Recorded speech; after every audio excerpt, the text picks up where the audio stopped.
Watch him throw the ball, we gon' pick it off. You gon' let him hit the hole or you gon' cut it off. You gon' play through fourth and long or you gon' punt it off. Your defenders, heavy hitters, put your pads in. Don't be looking for the ref to throw no flags in. Keep the helmet on, keep the cleats tight. You the type to want to win by any means, right? You should look alive. This is Trap or Dive.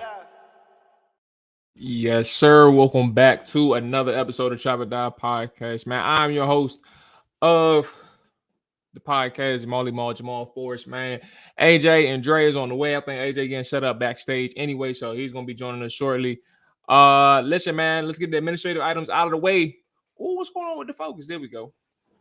Like, subscribe, podcast side, man. If you're listening, make sure you are following. If you are new, I appreciate you checking in, checking us out. Give us a rating and review if you haven't done so, man. It takes 2 seconds. Shows your support for the podcast, man. We definitely appreciate that too. Monty, what's going on? C Money, what's going on? Listen. So, obviously, sorry, one more administrative thing out of the way. Film session is up right now. I have the offensive side of the football, some things, some of the key moments of the game, what went wrong for Washington against the Buffalo Bills. Tomorrow morning, Friday morning, recording this or going live on Thursday evening. Tomorrow is going to be the defensive side of the football, how Buffalo was able to take advantage of the defensive line of Washington, and also how I felt Washington defense played all together. We showed some same thing, key moments, what went wrong for Washington on the defense side of the football. So that's good. Or that's done with. Washington, as we all know, is getting prepared for another Super Bowl contender opponent in the Philadelphia Eagles, and for a good reason. When you look at the opponent with Philly, what's going on, Magic? Appreciate you checking in. For a good reason when you look at the opponent in Washington. Matter of fact, let's start there. Everybody that's in the chat right now, let us know your predictions, your keys to a Commanders win. And we can kind of see where you all are thinking heading into this matchup. Last week, I never circled back to this, but last week I did a poll on Hogs Haven, right? Also where you can find the Trap or Dive podcast as well, featured on the Hogs Haven SB Nation's blog site. I did a poll on Twitter, and granted, right, Washington, when you do a poll on Hogs Haven, you're going to get somewhat biased response, right? You got 60,000 followers on Hog Haven Twitter account. A good portion of them is going to be Commanders fans. But I asked them what was going to be the spread. Who's going to cover the spread? Was it Buffalo or was it Washington? And that poll ended with over 70% of people saying that Washington was going to cover. And they lose by 34. I think that at the very least, when you look at Washington moving forward, and you see that, yes, it was a bad game and bad games happen, but you see that they are capable of that against the better teams. I think that Washington showed, and we'll dive into it, right? But Washington showed kind of the chinks in the armor. Not to say that they were even the Super Bowl contender Washington was, right? Not even about that. But at the same time, I think that when you go against a team like Philly or Buffalo, and then when you go against teams like San Francisco down the line, Miami down the line, you have zero room for error. You have zero room for error. And I don't know. I think the biggest thing with Washington this week is that Eric Bieniemy is being challenged. I think that, in a sense, Jack Del Rio and his defense is going to be challenged, right? But I think that what's going on, Amani? Appreciate you checking in. So we have 21-17 Magic Man for Philly. Amani 31-17 for Philly as well. Kevin, what's going on? Appreciate you checking in. And he Magic asked, do you think Washington beat themselves or Buffalo beat them? I think it's always a mix of both. But I think when you have 5 turnovers and I don't know how many points off turnovers it was exactly, but 5 turnovers in a 37-3 loss makes a lot of sense. I think that Washington, they clearly beat themselves on offense. Like, there's no question about it. Like, you don't give yourself a chance if you can't score and you go 0 for 2 in red zone, and your quarterback makes some decisions that really genuinely hurts the team, literally from an offensive side of the football, and then turn the ball over and not even giving your defense a chance to breathe. So, like I said, bad day in the office, right? But I think that's just one of those days where, like, everything just didn't add up. So for Washington, again, when you look at a game like Philadelphia, you really have to be on your best. All right, so AJ says he's ready. All right, hold on. Let me go ahead and bring him in. You have to be on your P's and Q's from quarter one to the end of the game. Let's go ahead and get AJ in. Boom. Boom. Okay. Oh shoot, I didn't mean to do that.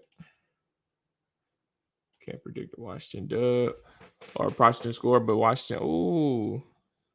And that's another thing. That's why I was actually about to go into, Monty. What's going on, AJ? How you feeling, bro?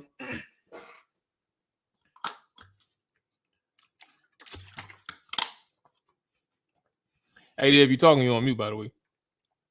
But yeah. So I think, Monty, to your point, as we push forward to the game, I think that while you lose by 34 points to the Bills, you have to remember, and I said this last week, while everybody is being challenged this week, I think it's a room or a recipe for a team like really coming back out on fire, like giving their best effort, right? But also you're going against a team that you know way more than the Buffalo Bills, or way better than the Buffalo Bills, right? I think Philadelphia, when you look at their defense, they retooled up front, but they still got like their dogs. They lost a couple people, but they add in the rookie, right? Carter. But then you got Fletcher coming back, and Hassan is still there. Sweat is still there. Like, that front ain't gone nowhere, and Washington's gonna be challenged up front. But at the same time, like, this is a defense that you're familiar with from the player personnel, the strengths and weaknesses. But then you got an offense, right, where I don't know if you're going to be able to stop them. Excuse me, if you're going to be able to stop them for 60 minutes, right? Even with that game where Washington pulled off the upset on Monday night, You're looking at a situation where, they were moving the ball if it weren't for turnovers. So you got to ask yourself, is Washington going to be able to come out from the offensive side of the football and give their defense some help? Can they get some points on the board early, give them a lead to work with, and really help themselves? Because Philadelphia is not going to. I mean, sure, they've been struggling to a small degree over the first 3 games, but it ain't nothing that they can't overcome. And why wouldn't they look at Washington as that opportunity to flip the script on both sides of the football? Del Rio. I don't know, man. I think so. Kevin, for those listening to the audio side, mentioned Del Rio. If Chase Young was on any other team, he'd be killing it. You got to ask yourself. Hold on 1 second. Let me go ahead. You got to ask yourself if Chase Young is in a situation where, from a mental standpoint, that he's going to be ready to overtake, like that maturity that you need to rush with discipline, right? And I think you'll see in the film session that I mentioned that's going to be coming out tomorrow. I think you'll see that Chase Young is still finding ways to freelance, and I don't think it's working too well for the defense. But you obviously with Chase Young being a star and the type of player that he is, you keep him on the field. And don't mistake that comment for me saying that Chase Young should be benched or should decrease in playing time. That's just kind of the headaches that's going to come with a player like Chase. Is like how often are you going to see a person like that take things into his own hands and not stay disciplined within the rush plan and maintaining your integrity, your lane integrity when you do rush? That's kind of the things that you got to deal with. So it goes hand in hand. How can you dress up, or how can you give Chase Young even some opportunities to win? How can you scheme that up? So for your point, Kevin, sure, you can from a coordinator standpoint find a way to get Chase Young some better opportunities and not just having them do a straight rush on the edge. Maybe you can dress him up, put him at the 3 technique in between the guard and the tackle and see what he can do. Or other things. I don't know. We can see. Let's go ahead and get Dre in here. All right, boom. Well, let's try this again. Where's AJ at?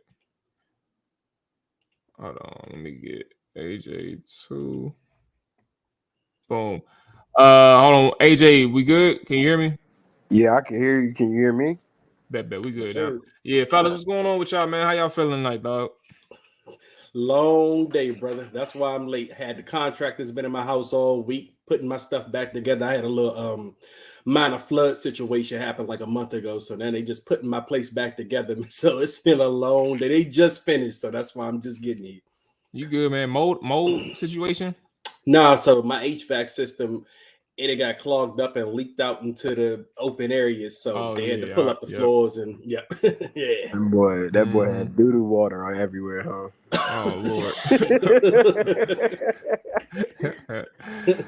Hey man. What's going on with you, AJ? Cooler, man. Just tired from traveling. So yeah, but I was trying to chime in everything that you were saying in regards to this matchup. I mean, yeah, it's unlike the Buffalo Bills matchup where you might see this team once every other 2 or 3 years. I mean, they showed that they can beat this Philadelphia team. Yeah, they added some new pieces in the draft, like a Jalen Carter or whatever, and there's a new featured running back in DeAndre Swift. But they have a lot more tape to go based off of how to play Philadelphia, how to play Jalen Hurts, a better scouting, of each and every player on the Philadelphia Eagles on the offensive and defensive side of the ball. So I expect a closer game. I guess we'll get into later on if they'll win or not. But overall, I expect a closer game, just being that the familiarity is there with one another playing twice a year. Well, I want to definitely chime in on that real quick. But AJ, so last year when they beat Philadelphia, they played ball control offense. They haven't done that this year. They haven't shown that that's the type of style that they're going to play. I mean, I do think they will be able to keep it closer just because I know defensively, Jack Del Rio is very familiar with what they're going to want to do. Nothing the Eagles are going to do out there are going to surprise the team. But I just wonder, will the offensive approach be enough to beat the Eagles? Because I think one of the best keys to beating the Eagles team is keeping that offense off the field. I mean, that offense is so deadly, and you want them off the field as much as possible. But I don't know if this team right now takes that approach that we're going to play ball control offense and keep, their offense off the field. Yeah, I don't expect ball control, but I expect to see way more screens called, jet sweeps, a lot more motion to help Sam identify if it's zone or if it's man coverage, and also keeping those defensive ends, that rotation at bay, like making them stay at home a bit more, because we know that's one thing with Philadelphia. It's not like they're like Washington where they try to force feed almost every second and third down, chasing Sweat, Payne, and Allen. Like Philly is going to go to their rotation of guys, from the Brandon Grahams to the Josh Sweats to the Nolan Smith now, the Jalen Carter, the Jordan Davis, the Fletcher Cox, the Hassan Reddicks. Like, yeah, I just named like 10 guys. You feel me?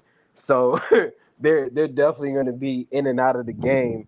And that's where I think Eric Bieniemy tries to even probably implement some of the same things that he did against Philly, in the Super Bowl, because they're kind of using the same principles from a defensive standpoint, even though they have a new coordinator in Sean Desai, or I don't know how to say his name exactly, but they're kind of using the same principles in that aspect.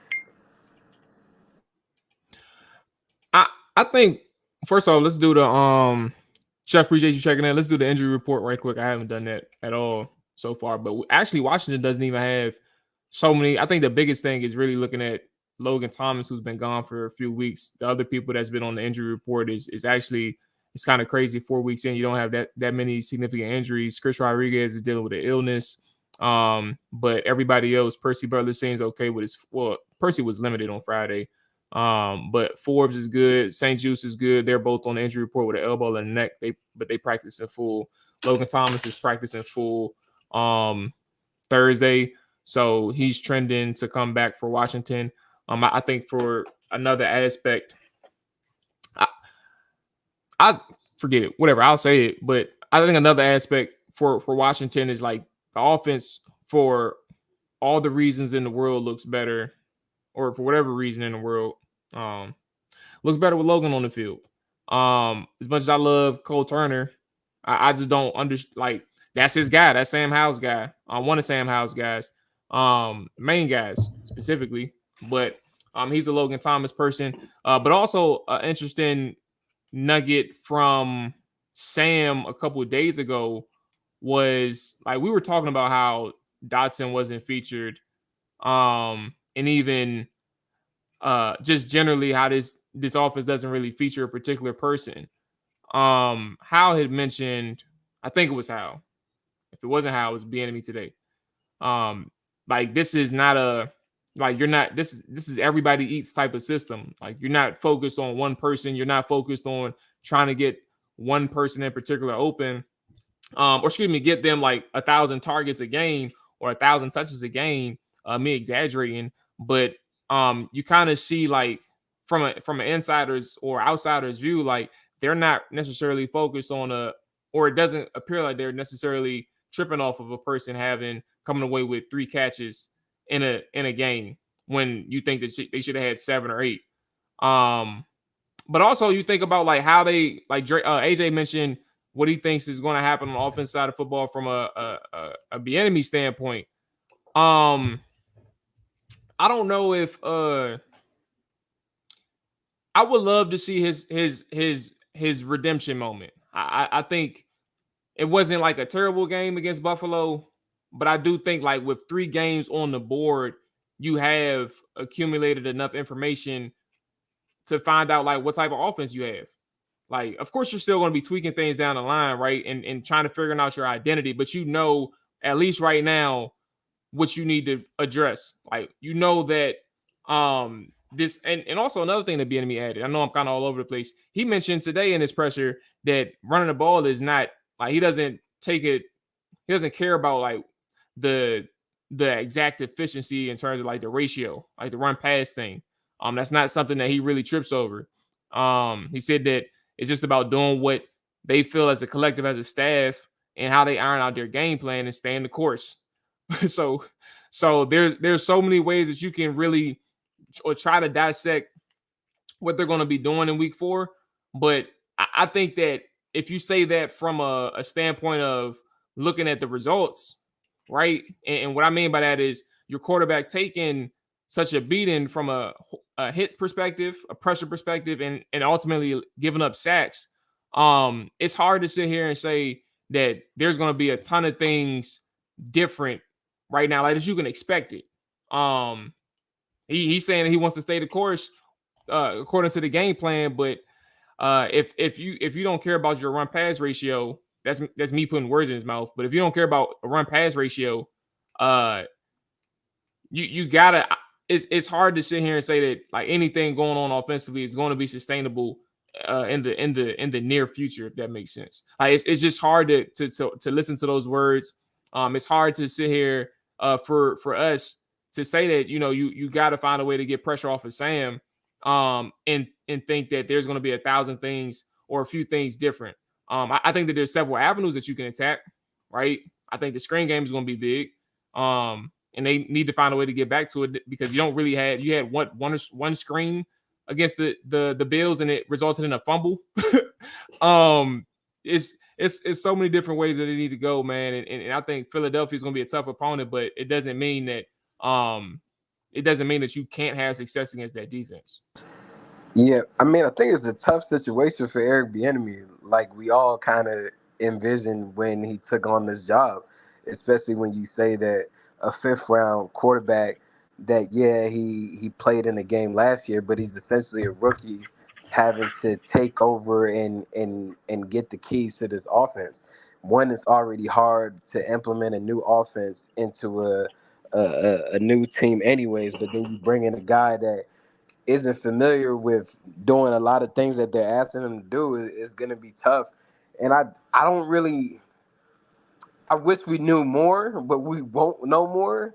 I think they really want to see what they got in Sam Howell, and that's why they keep putting him in these situations to drop back. And that's where it gets interesting because that's not necessarily an Eric Bieniemy decision all the way. That's a Ron Rivera decision because that's his quarterback. Do they want him to be a game manager or do they want him to be more than that? Because if you just want him to be a game manager, then you would run the ball much more. But we didn't see them run the ball much in preseason when he did have reps, and we haven't really seen it as much in these first 3 games. So I'm just curious, like, what is the real objective with Sam Howell? Are you trying to develop this guy? Do you want to see exactly who he is as a quarterback?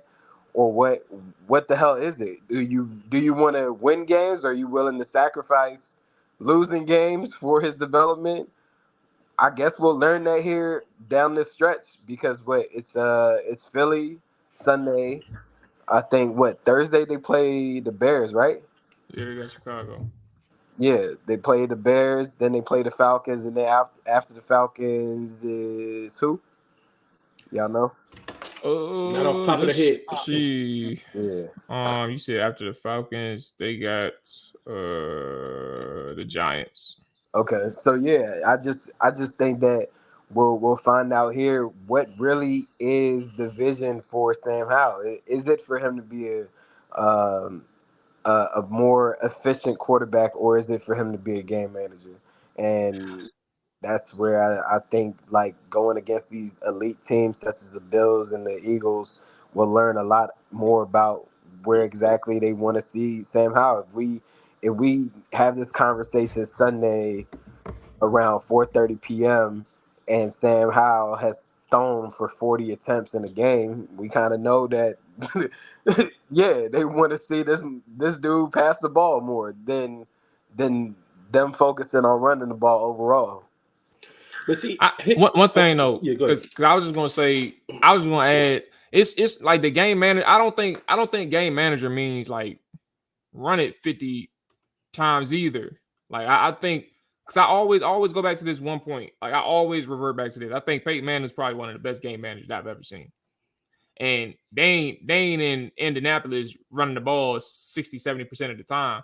He just knows where to go with the football. He knows what his checks are, and he's very good at reading coverage. And obviously within the offense, like his timing and anticipation is incredible. Like all that stuff, like elite, Hall of Fame, whatever. But I think clearly, like in a philosophy way or schematic way, that's where you look at Washington and see like that's what they're trying to transition into, an offense, not Peyton Manning, but an offense that prefers passing the football more than they do running the football. And to the point of game managing, you can manage the game, but it's like at what pace is Sam picking up what Eric Bieniemy is trying to install in this offense? And I think that is where the processing comes into point, and also like the confidence or ability to make plays post snap in the pocket.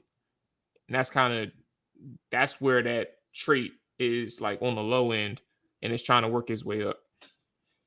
Yeah, and I was just going to say, I mean, this whole issue started in the offseason. I mean, Ron Rivera, let's face it, I mean, he knew he was coming into this season with ownership transition. He was going to be on the hot seat.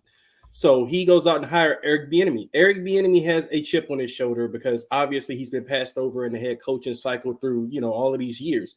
So Eric Bieniemy gets a chance to get up on out of Andy Reid's shell, and he got to go out here and prove himself. But the issue is he doesn't have many options to prove himself. So he comes to Washington, and Washington gives him the unfortunate circumstance that, hey, we want you to come run this offense. You can do your thing, but we're giving you a 5th round, essentially rookie in Sam Howell, which we really don't know what this guy has. But if you can make it work, do what you can. And Eric Bieniemy, I think he has the mindset, and just by watching this and kind of to AJ's point about how they're dropping him back, I think he feels like his path to kind of showing this league what he's capable of is making Sam Howell a star. Now that comes with kind of experimenting, because in order to make Sam Howell a star, as AJ said, he can't just be a game manager handing the ball off all day. But to Jamal's point, just because, you're a game manager doesn't mean you're just handing it off all day. I think one of the great game manager situations in the NFL right now, you look at San Francisco with Brock Purdy. People still call Kyle Shanahan a genius, even though he runs this game plan that kind of protects Brock Purdy. He doesn't have to make too many plays, but the game plan is get the ball in your playmakers' hands. Now, right now, I mean, they're going to have to make some adjustments, and you just wonder if the conflict of interest, because Ron's best interest right now, regardless of whatever Sam Howell's going to be, Ron wants to win now.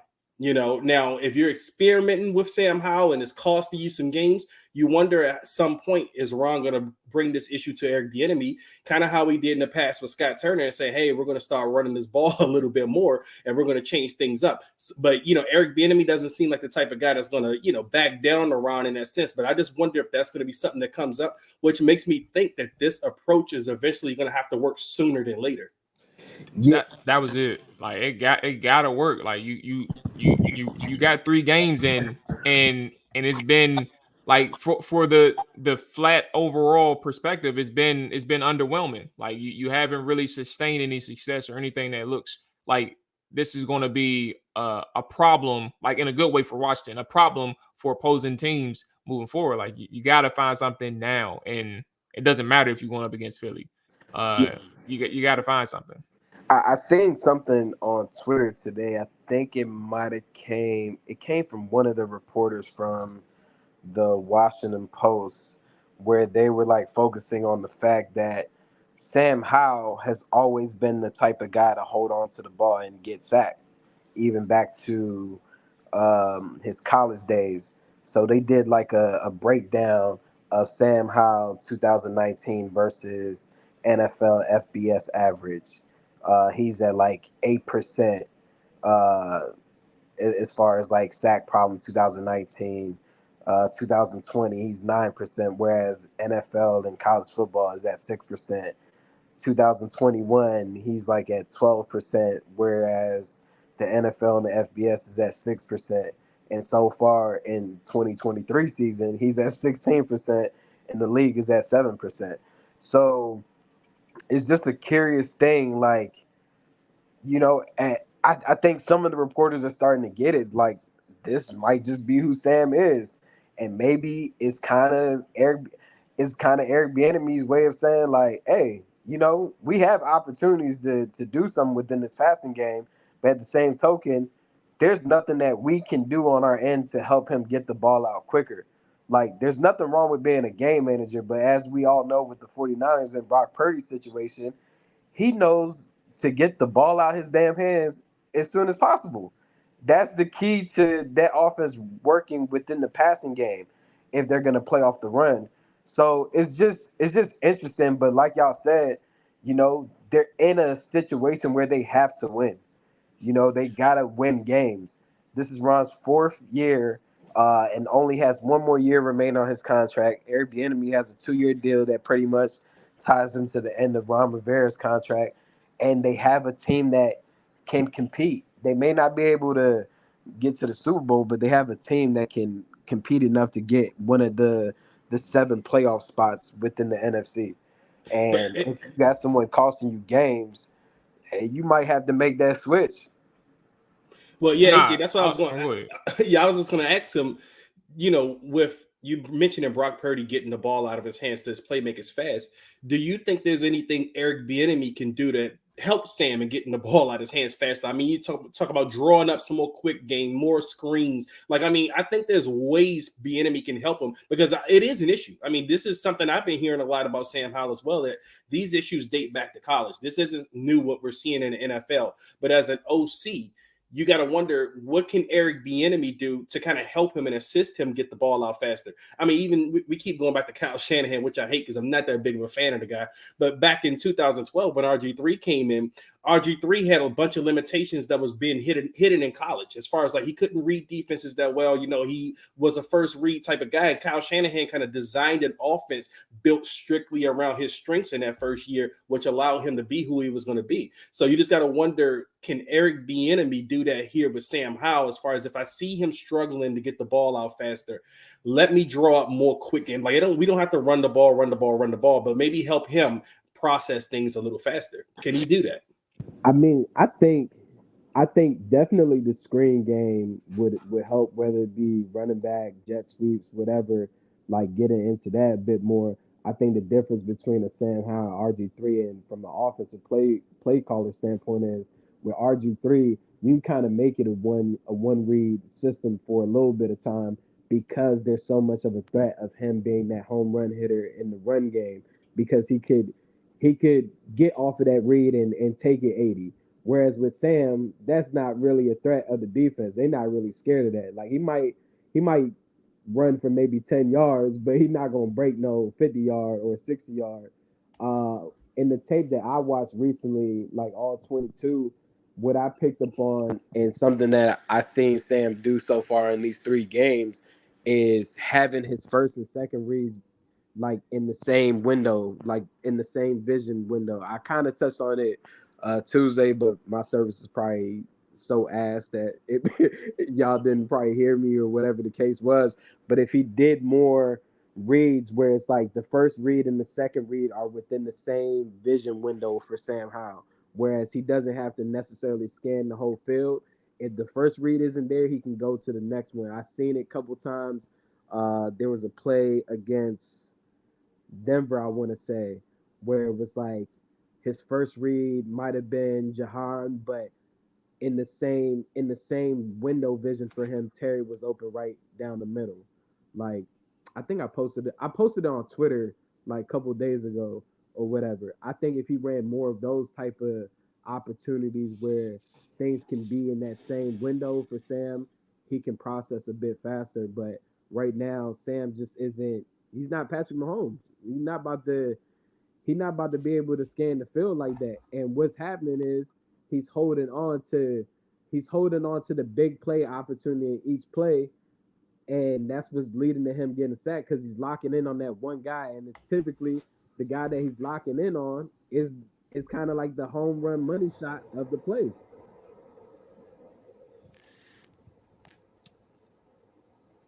Oh, all right.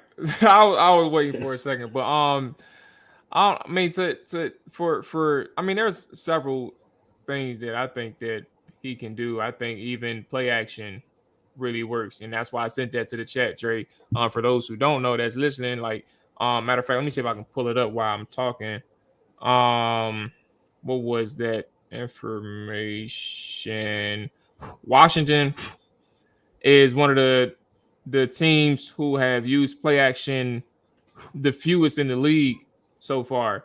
And even on Pro Football Focus, like their advanced or Pro Football Reference, excuse me, their advanced stats, you can kind of look at it there as well. They have Washington and Sam Howell ranked 32nd in the NFL in play action passes.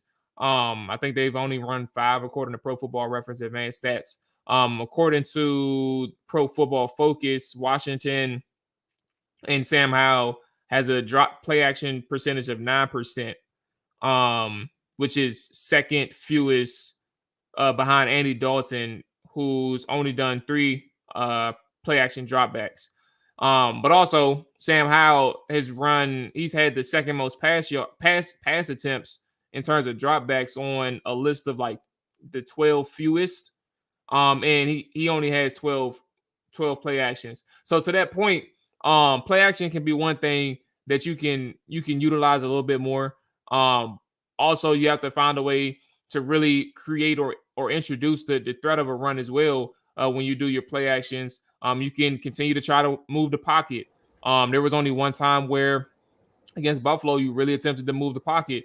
And it was a completion of Terry McLaurin, I think, on a 3rd down or 2nd down or something like that, but you never really went back to it then. The motions behind the line of scrimmage, post-snap motions to kind of get the defense flowing another way, like the misdirection. I think there's several different ways that you can do it. And I don't know if you overemphasize one to help them out, but at the same time, like if you constantly get on get on an attack plan or game plan to influence the direction of a defense or to slow a pass rush down, or even keep your running backs in or tight ends in to chip before they go out on a route, or even in max protection, like you can find a way to really help Sam Howell in that regard, and limit the amount of receivers that are downfield. Like it automatically kind of gives them a guess of like, if you see this coverage, you have 2 routes, Sam, or you have 3 routes, Sam. These 2 in a check down, like whatever that game plan looks like, there's ways to help them out in that aspect to really get your playmakers the ball, or even dress up a way in these instances to get your play to get somebody the football. But there's several ways, man, and I don't know if this is to what AJ mentioned, the pressure, or like I don't even know what your intention was when you said this, so I'm not putting words in your mouth. But you had mentioned prior to you mentioned like if he doesn't show that he's capable of, you may need to make a switch. Prior to that, you had mentioned like maybe EB is trying to show like through this system with all these dropbacks that he like maybe he is who he is type of deal, right? I think it's important to note that I don't know if that's even beneficial for Bieniemy to kind of waste that time in doing that, because like your reputation, because you decided to come here, is staked on how and the success of this offense as well. And they knew, Washington did. They knew after a couple weeks when the season ended that Sam Howell was going to be their guy this season. Like they knew that, and Bieniemy knew that when he came aboard too. So they have to find a way to make it work. And I don't know if that's going to translate to wins or losses. And we don't have to dive back into that conversation of like what Ron feels or what he needs to do. We all know they need to win. But I think that Bieniemy and Howell have to find answers together. Because the second thought is, like I said this on Tuesday, even if they keep him in and he's still taking all these hits, bro, like that's not sustainable health-wise either. So it's just a matter of time till something happens, not about an injury or anything like that. Or not saying that's that something. I'm just saying something as the offense is. If you keep holding on to the ball, there's nothing that could really result from that positively but getting hurt, because he's also reckless when he's staying in the pocket too. So it like he's getting banged up. Like he looked banged up Sunday, or am I tripping? Like he looked like he was just like, what the hell is going on? I thought he was. I thought he was gonna pull himself out. Nah, the worst one was the scramble. He got messed up on that scramble, man. He took a bad hit. Shoot. I don't want to make it black and white though, Monty. Like if he's not there, he needs to move out the pocket. I agree with that, right? But at the same time, he also like it. If we want to talk about what Sam needs to do and not just Bieniemy, Sam has to utilize the check down more. He has to understand when a defense is playing soft coverage that they're inviting you to take the short thing. They want you to show, or they want to see you show that you're patient. Like, and eventually, like that defense is going to come up, and you're going to be able to take shots downfield. You're going to be a little bit more aggressive on that second and third level. But like you have to show them in Philadelphia, they're going to look at this Bills game and they're going to say, "Look, I don't trust Sam Howell either. So I'm gonna play soft coverage. I'm gonna hope that we get you in a second and long situation, and force you to be patient, like 2nd and 9, 2nd and 10, or maybe 2nd and 7. Like if you drop back the pass, can you make the right read for your offense to stay ahead of the sticks or get ahead of the sticks? So that's another aspect too. Like Sam is gonna have to find a way to understand, like even if that first read isn't there and he's a little bit nervous. Hey man, if you got to check it down, man, and you can't, and you don't trust yourself to find that second read or the second read in the progression or third read in the progression, find a way to get the ball out your hands, man. And a throwaway is just as safe too.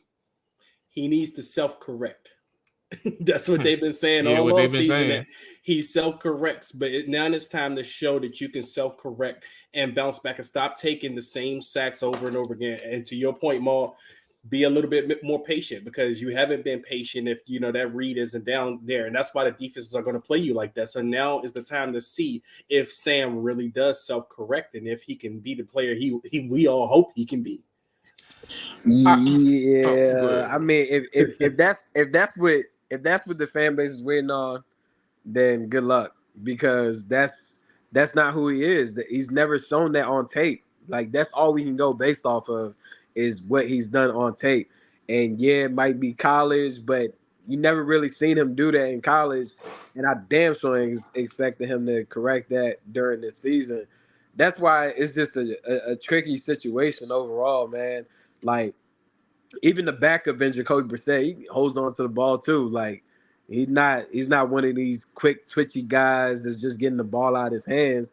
It's just, yeah, like you said, Maul, like if he don't do something gonna happen along the way. You may not want to say injury, but someone gonna have to pull the trigger and be like, hey man, we really got an opportunity here to make it to the playoffs, and we may need to see what someone else looks like with the ones at QB. And yeah, not saying it's gonna happen this week, but if it trends down this way, yeah, that's just the conversation that's gonna come up next. Because I feel like in Eric Bieniemy's case, I don't even think it matters about his play calling as far as him getting the head coaching job. It just boils down to an ownership group falling in love with him as a personality. Because I mean, we see way too many head coaches in this league that can't do anything, and they still get opportunities. And he has a hell of a resume. I just think, yeah, this team could be number one in offense, and it still wouldn't necessarily matter in his case. It's more so his personality. But I just think for Ron's sake, as far as being the head coach, they got to win games. Even if it's not the best performance from Sam, if they can overcome that overall as a team and win games, that's all that matters, these W's. Fellas, keys to the game, bro. What are your top things? Geez, I see you in the comments. EB needs to run the ball more, period. Commanders are third rated in run efficiency. It's coaching malpractice. We're the lowest play action team. All of the lowest play action teams have their QB struggling. EB is stubborn. So running the ball is definitely a key for me. One of the keys for me. But everybody in the chat that's listening or watching, if you got keys, let us know what you think they are. Running the ball is one for me. I'll give one more as well. I think defensively, I think that another thing when you talk about a familiar opponent, it's not going to be hard for, let me actually rephrase this. you ain't gonna get starstruck against Jalen Hurts like you did against Josh Allen. Like you play Josh Allen once every 2 or 3 years, and I guess because the way the new scheduling format is, you can potentially play him every like within like every 2 years or something like that. I don't know, but traditionally like every 4 years, something like that. But you're playing Jalen Hurts, a person that you didn't play the last 4 years, the last 3 years, and I think for the defensive line, you have an opportunity. Now, granted, you're going up against a strong, solid offensive line, but you have an opportunity to make some plays up front and really show that last week, while you did get dominated schematically and just from a matchup standpoint, you have a chance to really set the tone again against these guys. So I think from a defensive line standpoint, it starts there. Running the football more, or let me actually rephrase that. Utilize Brian Robinson in whichever way that you can. Get him the handoffs, get him some passes out of the backfield, some swing routes. He showed that he can catch the ball. He has hands that's reliable. So find a way to utilize B. Rob more. Trust that he's going to be able to make some plays for your offense, because he's been underutilized to this point, and see where that can take you. But yeah, utilizing Brian Robinson more, and maybe even let me just give a name. I think if you can see something from Jonathan Allen, Deron Payne this week from the interior, you're going to have a really good day up front. Yeah, offensively, man, get your playmakers the football. I mean, whether it's fast or what, but Brian Robinson, he needs more touches. He's been efficient all season. He's been I think he's been probably consistently the best offensive player we've had through the 3 games so far. Jahan Dotson needs to get involved, man. Like, he's one of the playmakers we talk about. He has to start being involved in his game plan. I think he's a dynamic player. He needs touches. And Terry, I looked at Terry's stats today, and Terry is I think he has like 13 catches for 128 yards and a touchdown through 3 games. And I'm like, that feels like one game for Terry at some point in the early season usually. So, you got to get these guys going, especially when you're struggling the way you are on offense. If you got to do it quicker, whatever, but you want Sam to kind of make these reads a little faster. You want to help him speed things up on the offense. So hopefully, that's one of the things they do is get those playmakers involved.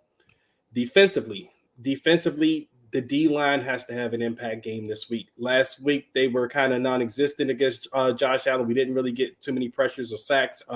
He was climbing the pocket, escaping, and he was kicking your ass on 3rd downs. It's time for the defensive line to come up with an impactful game. They were impactful in the Cardinals game and the Broncos game, but now we need them to step up in this Eagles game big time, because this is where you beat the Eagles. You beat them in the trenches. I know their offensive line is pretty good. Pretty damn good, but we're supposed to have a pretty damn good defensive line, and we should be able to win some of these battles in this game to help them out. Yeah, I think for me, from a defensive standpoint for Washington, number one thing is to stop the run. As we've seen with the Eagles and the new offensive coordinator, Brian Johnson, a lot of their runs have been inside zone. If they can focus on stopping DeAndre Swift, it will open up so much more for this defense and more opportunities. And even from a defensive standpoint, guys like Sweat and Young and whoever's DN just playing their assignments correctly. I think Mual touched on it and it said maybe like starstruck. I don't know. I don't know if they were starstruck against Josh Allen, but something scheme wise or game planning during the week was emphasized maybe a bit too much, and they were just overthinking. But I feel like the number one objective for them should be stopping the runs, slowing down DeAndre Swift. He's been off to a hell of a start in his tenureship as a Philadelphia Eagle. If you can get that solidified, you will have an amazing opportunity to win this game against Philly. From the offensive standpoint, I would say just play a more balanced game overall, passing and running. If you can develop that running game, should open up more opportunities for play action, feeding your tight end, whether it be a Logan Thomas or a Cole Turner, and getting those shots that you want across the field with your guys that aren't scared to go across the middle in the Terry McLaurin, Jahad Dotson. But yeah, I just want to see them from an offensive standpoint slow down that pass rush. Like I mentioned earlier in the conversation, that rotation is lethal. And if you put them in a situation where they just get to pin back and tee off on your quarterback, it's not going to be favorable for your team overall. That's what happened with Carson Wentz last year, right? Yeah, Hell yeah, what he was doing them 6-8 step drop backs and was just getting teed off on. Another thing I want to add to, hey Brad, please do not run. I know they tried to switch it up and show Buffalo some different looks, but no 2-man, no, not against Jalen Hurts. Like, and if you gonna run man, have a spy, like cover one maybe, single high with your man coverage across the board. It's gonna be difficult when you have Devontae and both Devontae and AJ Brown on the same team, but I still don't get that. That was the one thing. I'm not a defensive coordinator. I'm not going to tell you like what your game plan is, what you want to do, right? But I just don't believe in the philosophy of understanding how dangerous Josh Allen is, and you decide to have all your coverage turn their backs towards him, and just trust your rush line to get home. You're only 4 rushers to get home. I don't agree with that. But I'll leave that there. I think that's going to be a big thing for Washington. Like, understand your opponent, understand that these are lethal scramblers, and I'm not saying understand in a way like they're idiots, but understand in a way like I don't want to risk it with this quarterback and have my defense do very good on first and second down, and then boom, third down he kill us with his legs. Like, don't even take the chance. Be smart and stay ahead of the game. Okay, predictions. Where are we at? I'll give the floor. Let's go with AJ first. AJ, what do you think the outcome of the game is, and what do you think? What do you think or who do you think the MVP is? Oh man. Oh, what do we know the weather in Philly on Sunday? I could tell you in 2 seconds. Hold on. Let me check Roto Grinder right now. And the weather in Philly is 75 degrees and sunny. No precipitation, nothing. Okay. Was that gonna matter, AJ? Yeah, it matters a little bit for me. I want to say Washington has a good opportunity to win this game, but I feel like all the key points that we all touched on, they have to do, and they have to do it at an above average level in order to compete and come out with the W on Sunday. My main concern is Hassan Reddick against Andrew Wiley pretty much all day Sunday. Hassan Reddick doesn't have a sack yet for the season, but if you look at that matchup, like Hassan Reddick is going to kill Andrew Wiley.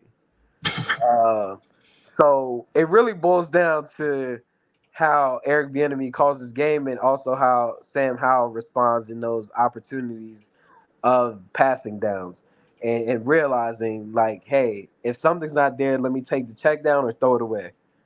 Damn. I'm going to go ahead and say the Eagles win. And I say that the Eagles win by 10 points. Okay. I like how you didn't get a score prediction. Smart man. Like, you ain't got to get it. You ain't got to, though we prefer it. Yeah. But hey, Kevin, before you go, Dre, listen. So we're about to. I gotta just do it, but we want to have some time. I gotta kind of etch out some space where we get some callers on, back in on the show. I think post game is always the best time. So expect it to be on post game shows. That's where the raw emotion is, whether it's good or bad. So expect those to come back on game days. But yeah, Dre, you got it. I was gonna say this one I am not feeling good about going into it. I just have a feeling that the Eagles, obviously, those players remember what we did to them last year in Philly, and we still got Sam Howell, who's learning a lot against a defense, like I said, with that scary front seven. Those guys, they could throw at you. I do think it'll be. I think it's going to be better than Buffalo. I definitely think we'll get more than 3 points, but I think it's going to be a tough day offensively. We're going to get more than 3. We'll get more than 3 this week. But I I got the Eagles winning 33-20, but I do think the best player on offense this week will be Terry McLaurin. Okay. So as I mentioned, I still told like this is probably the game that if anything if they were going to go 3-1, it was going to be against Philly and not Buffalo. However, I have to be honest. You'd be a fool to think or to not think that after the beatdown that happened against Buffalo, and granted it was Washington threw up on themselves, and even still like Buffalo, they didn't play no games, like they caused havoc. I think introducing the fact that they were capable of getting beat that bad, like it just changed. It's impossible to sit here and say that it doesn't change your mental up a little bit. So with that being said, I do think that Washington comes back and makes this a competitive game. But I don't see them winning this game. I think we're looking at a game where it goes, let's say, 30-17. Philadelphia. So they don't cover either, but they somewhat make it close. I guess a 13-point defeat instead of 34. MVP, I'm going to say, till I see anything different. Matter of fact, change it up. It's not going to be on offense. AJ made mention of, I think you said Hassan Riddick. I think somebody on that defensive line is going to eat. I'm actually going to go interior. And I'm going to say Fletcher Cox. Now, it's crazy though, because Sam Cosmi actually had a decent game against him. I think it was last year, if I remember. I don't remember when exactly, whether it was, well, it definitely wasn't the first game. Won the first game, so it might have been the second game. Anyway, point being, that interior is going to have a challenge with Carter, Fletcher, Jordan Davis. All three of them is going to be a problem. So this is going to be a real like first level or first significant test with that interior offensive line. Like so many people have been confident with these guys. This is going to be it. MVP, I'm going to say it's going to be Fletcher Cox. He'll probably have some matchups all across the line of scrimmage that'll create some havoc. Yeah, I mean, if Washington wins, the MVPs will be their coordinators in Jack Del Rio and Eric Bieniemy. If they lose, I agree. It's going to be the Philadelphia Eagles front four. Well, not even just the front four, their rotation in general. Because, Cosmi did do a pretty damn good job against Fletcher Cox last year. But Jalen Carter is a dog. So Nick Gates and Sadiq Charles and even Cosmi in some downs, they're going to have to be on their A game as far as communicating and picking up their assignments correctly, because they are going to run a lot of stunts and things. So that will be one of the main things I'll be watching all game, is how both of these defensive lines play one another's offensive line. Because I love Jalen Carter, the player. I love how he's already started off his NFL career. Dude is bound to be an all-pro if he keeps up what he's already been producing. There it is, fellas. Hey man, what's the drink of choice come Sunday, bro? For Dre specifically. I know AJ drink water and lemon juice. Man, I don't know, Mual. It depends on how I'm feeling Saturday. Whatever I pick up on Saturday when I hit the liquor store, that's what we're rolling with on Sunday. Because, I get started with college football. You know what I'm saying? That's when the drinking starts. Then it just goes all the way through to Sunday. I respect that, bro. I don't know just yet either. I asked because I got to hit the store. I was going to do it yesterday, and I didn't. I decided to go to a bar and said, to hell with the liquor store. But I'm gonna figure it out. It's definitely. I haven't had Basil Hayden in some time. Oh man, you're right. That's a good one right there. I haven't had that in years. Basil Hayden, what is that? It's a good bourbon right there, AJ. It's a bourbon, man. I don't know if AJ messing with that. That's the joint. That's the joint I pour when I'm on the grill. I got the grill going and I'm sipping my yak. AJ only drink Mexican drinks. I think he messing with the Migos. Yeah, call me Jose. Jose Batista. Hey, Cuervo. Hey. Don Julio. Hey man, so look, that's gonna wrap it up for us. We're gonna figure out what the hell we turn it up with over the weekend, man. But that's gonna wrap it up. Oh, we got a fight on Saturday too. Okay. Canelo and Charlo. Yes. They do overcharge. They overcharge at the bar. But shout out to I'm gonna get him a public plug, man. Shout out to you know what's so crazy? How I'm about to get him a public plug and I forgot their name. That's so crazy, bro. That's so crazy. But guess what? When I come back on Sunday and we talk about what we shipping on, they're gonna get plugged in right then and there. But now for sure, they when I get the name of it, they drinks cheap, they food amazing. But yeah, that's fun. Who y'all got winning this game tonight? I didn't even know they got the Lions and Packers before Thanksgiving on national TV. Yeah, that is crazy. I don't know. I got the under tonight though, but I'm actually I ain't gonna lie to you. Well, fuck it. I think I may have jumped the gun on the under. I ain't gonna lie to you, but we locked in 45.5 because I know I took the 46. Oh, you got it at 46. All right. Okay, I got it at 45. I missed out on the 45.5, and that y'all just dropped down. But it was 45 for like a couple hours ago. Well, I mean, AJ, to your question, I got Detroit tonight money line. I just went on it because the money line value wasn't too bad. So yeah, I got Detroit tonight.